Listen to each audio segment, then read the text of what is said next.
Good evening. Welcome to California Today. I'm David Zhang. Here is a preview of some of today's top stories. More strikes are likely coming to Hollywood this summer. The Screen Actors Guild may soon strike together with the Writers Guild. Nearly 24 dogs have been rescued from China's meat trade. The furry friends arrived safely in Southern California and are now looking for their forever loving homes. A man has been caught for defrauding investors. He ran a cow dung to green energy scheme that authorities say just plain stinks. More Hollywood strikes are likely coming this summer, with many expected to join the picket lines. We're SAG-AFTRA strong in solidarity with the WGA.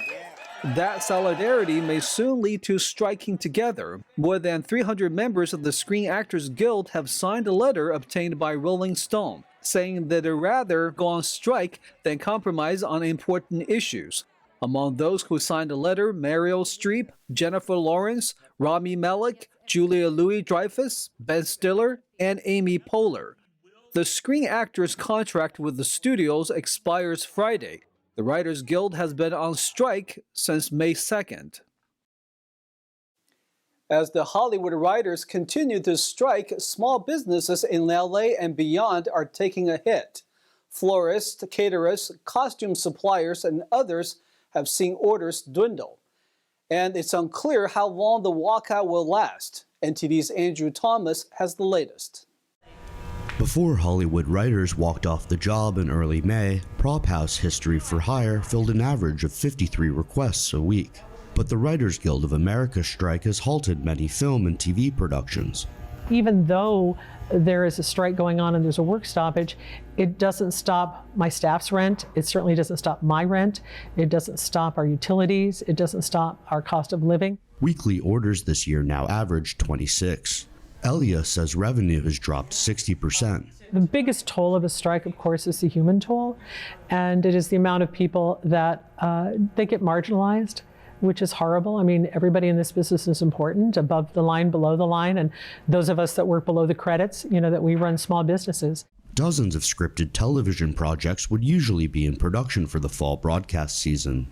In mid-June, Los Angeles issued just 3 permits to film in the city. Businesses like that do what I do, there's hundreds of thousands of us in this town that, if I'm not renting to shows, that means I'm not using the dry cleaner, I'm not using the guy who does the plating, I'm not using the welders, so everybody gets affected. It's too early to measure the full economic toll. But the 100-day WGA strike in 2007 and 2008 could be an indicator of the outcome. The Milken Institute, an economic think tank, estimates that walkout resulted in the loss of nearly 38,000 jobs in California and cost the state $2.1 billion. Andrew Thomas, NTD News. More on the entertainment industry. Harrison Ford returns in the upcoming movie Indiana Jones and the Dial of Destiny. The 80-year-old commented on the possibility of making a full-length feature film, using his AI-generated image as a younger man. It won't work. You've got to have the contest there. You've got to be on a set with people saying, this is not quite, what do we try? Let's do this, do that, do the other thing. You can't just sit down and type it out. It's not real. You need real people, real contest, real communication. The latest movie hits theater this Friday. At the start of the movie, a digitally de-aged Ford plays Indiana Jones fighting the Nazis, trying to get a half of the Dial of Destiny. The film proves that actors don't need to be there for a younger presentation of the character. Ford said he won't be back for more artifact-related escapades, but added the character of Indiana Jones will always have a fond place in his heart.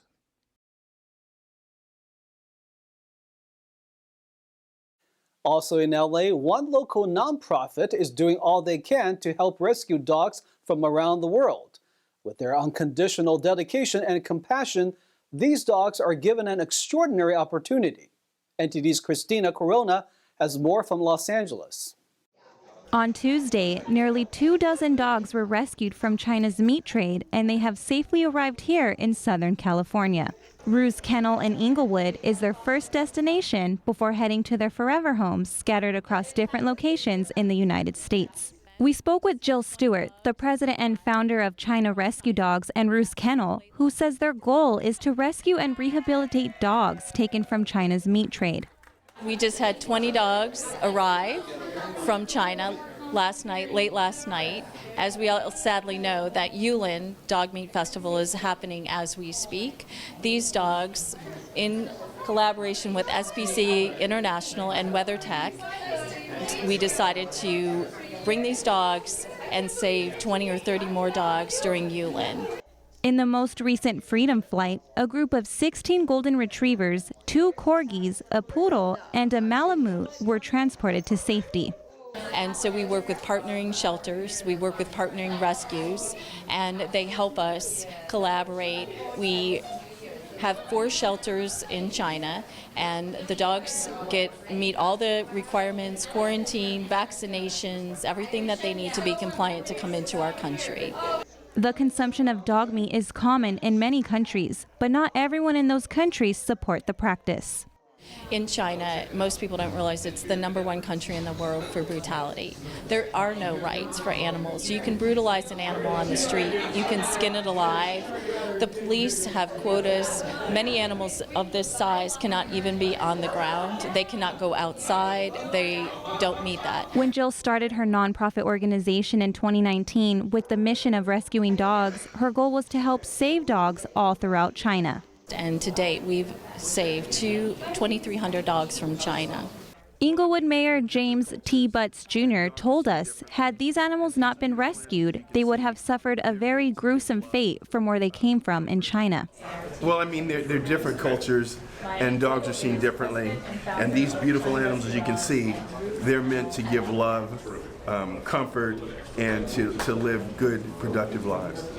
One lucky adopter got to meet her new furry friend on Tuesday. We spoke with Sue Grunfest, the founder of Love Dog Adventures Animal-Assisted Therapy Program, who drove from Las Vegas to pick up the latest addition to her family. In about 6 months, we hope he makes the cut to be a therapy dog and work with me in the community in Las Vegas, because he's awfully sweet. So we're happy he made the long trip. I was very worried. Such a small dog to travel so many flights and so little. And I've been in touch with his contact in China all along the way. We have to send her pictures soon.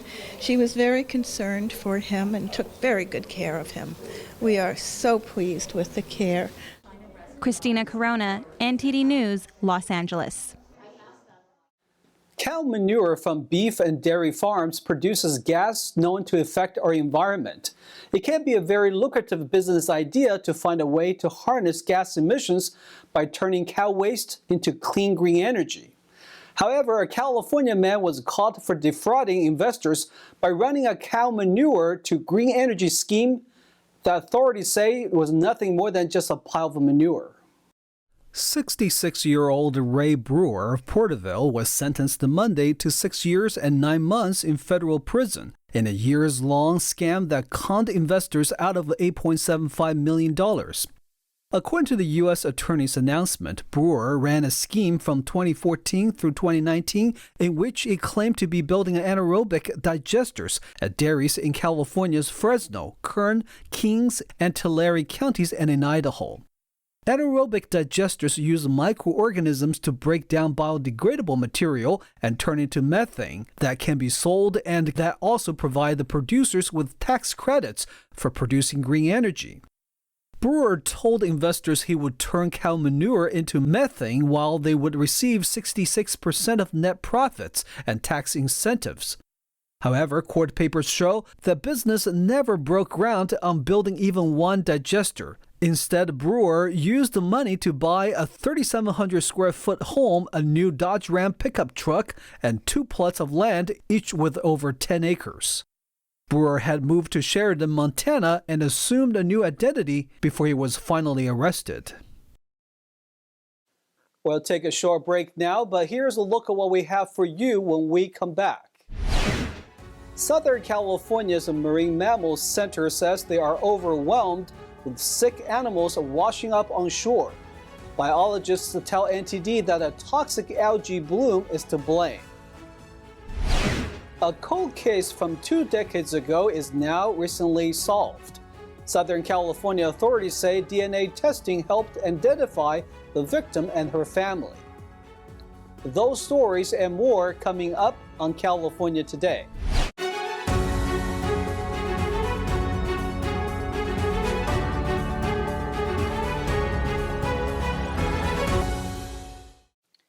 Welcome back to California Today. I'm your host, David Zhang. In an unfortunate phenomenon, dozens of sea lions have been washing up on Southern California beaches, either sick or dead. The Marine Mammal Center announced an influx of marine animals in their hospital, and biologists say that algae bloom is the culprit. NTD's David Lam reports. Starting in early June this year, the beaches of Southern California have found an abundance of sea lions, washing up either dead or sick in record numbers. Yeah, right off the coast of Central and Southern California, we have what's called a bloom of a specific kind of algae. The algae's name is Pseudonychia, and the type of toxin it produces when it blooms is called domoic acid. The Marine Mammal Care Center says the acid comes from a large algal bloom out of the Pacific Ocean. The toxin builds up into the food chain, eventually affecting animals like sea lions, dolphins, and seabirds. The center is urging the public to stay away from all marine mammals that show lethargy, seizures, or unusual behavior on the beach during this domoic acid event. So our treatment is to try to control seizure activity, and we use standard epileptic drugs that have been used in human medicine and small animal veterinary care for decades. The toxin is water soluble, so that we do hope that by keeping them hydrated, it'll help them clear the toxin on their own. The center received about 14 animals in June, but numbers have went upwards to 60. Many of the nonprofit's partners along the coast are also dealing with full capacity. The Los Angeles-based Marine Mammal Care Center is rescuing and caring for animals sickened by the toxic algae, but is overwhelmed, according to John Warner, the organization's CEO.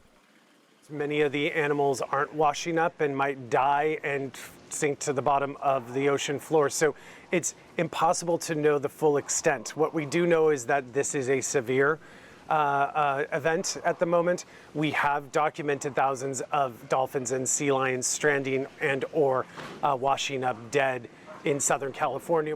Although a natural occurrence, the chief operations says the bloom has happened more frequent due to changes in the environment.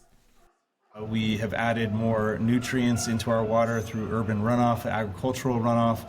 We've shifted the ecosystem in a way that seems to be favoring these harmful algal blooms to happen off our coast. They're starting to happen with more frequency and perhaps even more intensity. Warner said this mother and pup may take another 30 to 60 days for recovery after being brought in recently. So this one has been marked already. One of our rescuers has seen it and has marked the back. So we already know about her and she's just hanging out. This toxin, according to marine biologists, can affect people through seafood consumption. Domoic acid, the toxin associated with this algae, can be harmful to people, but it's through ingestion of seafood, predominantly clams and mussels, other kinds of shellfish that have also consumed this algae. So there are not beach closures, there are closures for shellfish harvesting that you can look to your California Department of Public Health to be able to let you know if the shellfish is closed for that region that you might be interested in collecting. The center is preparing to rescue the animals for rehab for a few more weeks or longer. It recommends beachgoers to be aware of sea lions with unusual side-to-side head movements and or with their head extended back for fixed periods of time. People can report injured and ill marine mammals by contacting info@marinemammalcare.org or 1-800-39-WHALE. David Lamb, NTD News, California. 27 years ago, an unidentifiable female homicide victim was discovered on the site of California Highway 60.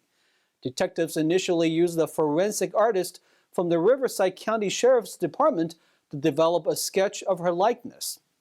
But it remained a mystery as to who the victim was until recently.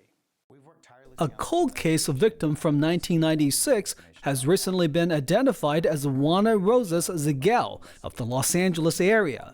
She was 41 years old at the time of her death. Her body was found on January 27, 1996, along Highway 60 east of Gilman Springs Road in the Moreno Valley area. Due to a lack of investigative leads, the case and the victim's identity remained unsolved for decades. Recently, the Riverside County Regional Cold Case Homicide Team was finally able to identify not only the victim, but also 4 of her daughters who had nearly lost hope on knowing the whereabouts of their mother. Using current DNA technologies such as a forensic investigative genetic genealogy, the team was able to find a close ancestral link and located Juana's daughters. He destroyed my family. He didn't kill only one person. He killed all of us. I really, really wish if somebody knows something, they can let us know. Because for me, all of this is so difficult, but at the same time, I really want to know who killed my mother. And I really, really wish he can be in prison for killing my mother. Detectives believe there are still friends, neighbors, or colleagues of Juana who may be able to provide more information to help clarify Juana's disappearance. Anyone who knew Juana or has any further information is asked to contact detectives at 951-955-0740 or 951-955-2777.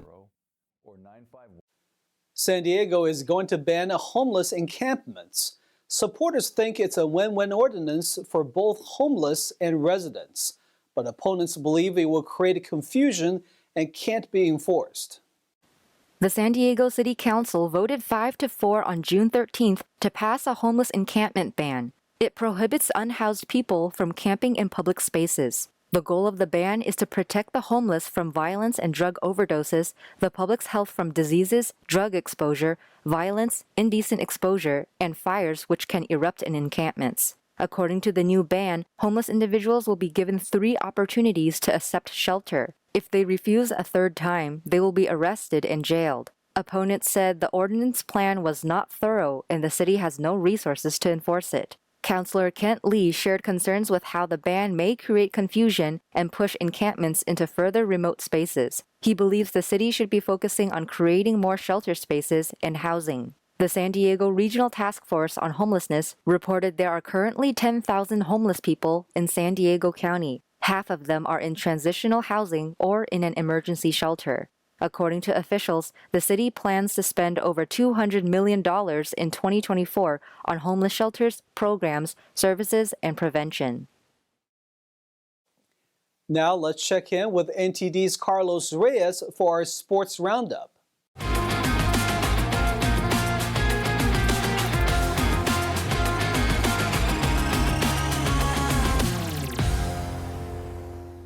This is your California Sports Roundup. I'm Carlos Reyes.